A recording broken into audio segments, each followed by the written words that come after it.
North Carolina overrides governor's veto of anti-CBDC bill.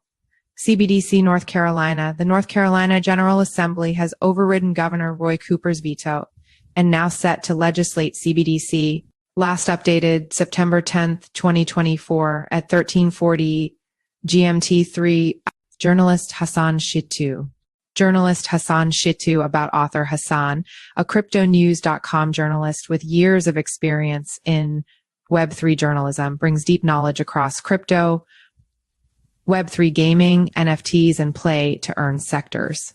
His work has appeared in Author Profile Share, copied last updated September 10th, 2024 at 1348 GMT3. Why trust Cryptonews? With over a decade of crypto coverage, Cryptonews delivers authoritative insights you can rely on.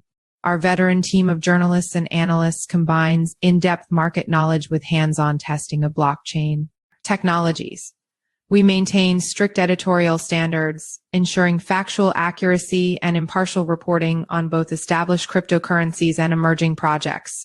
Our long-standing presence in the industry and commitment to quality journalism make Cryptonews a trusted source in the dynamic world of digital assets. Read more about Cryptonews.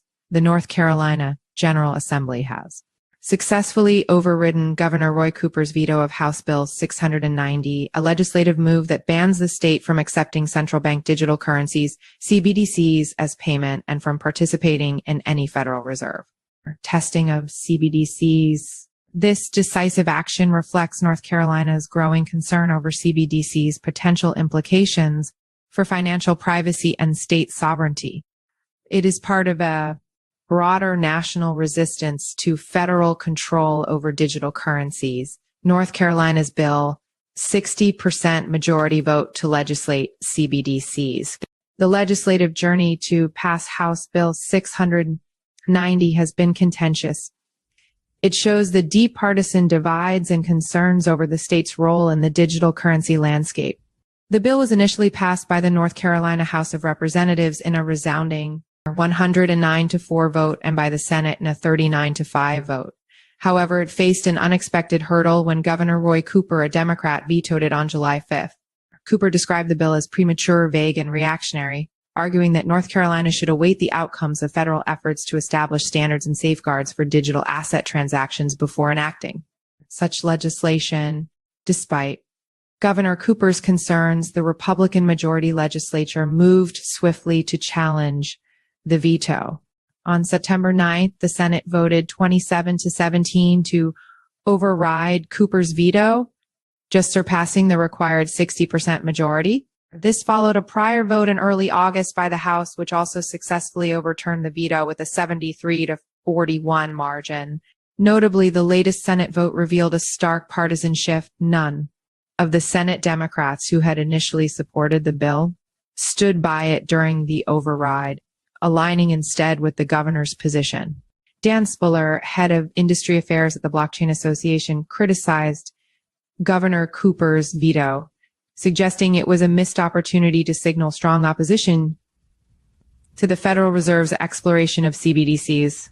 Spuller emphasized on X, formerly Twitter, that the bill should have never been vetoed. His stance stressed on the importance of state-level resistance to what he and other critics view as federal overreach in digital currency. National context, a federal-level root problem. North Carolina's stance is part of a broader national debate on the future of CBDCs in the United States. The Federal Reserve has been exploring the potential issuance of a CBDC, examining both the benefits and risks such a system could entail. In a recent report, the Federal Reserve outlined possible advantages, such as increased payment efficiency and bolstered financial inclusion, but also acknowledged significant concerns, including risks to financial stability, privacy, and the role of the banking system. Federal Reserve Chair Jerome Powell has repeatedly stated that the Fed would only proceed with explicit congressional approval and would issue CBDCs through the existing banking system rather than directly to consumers. Powell's assurances, however, have not quelled state-level apprehensions, as evidenced by North Carolina's latest legislative actions. This sentiment echoes moves at the federal level, where the U.S. House of Representatives passed the CBDC Anti-Surveillance State Act in May, This Republican-led bill aims to prevent the Federal Reserve from issuing a CBDC directly to individuals, a measure introduced to counter fears of increased government surveillance and loss of financial privacy. Senator Ted Cruz subsequently introduced a companion bill in the Senate, further reflecting the ongoing resistance to federal CBDC initiatives. This legislation bans the acceptance of CBDCs for state payments and explicitly prohibits any state involvement in future Federal Reserve CBDC testing programs. This North Carolina approach could inspire similar legislative efforts across the country, especially in regions where skepticism toward federal involvement in digital currencies runs high. Follow us on Google News.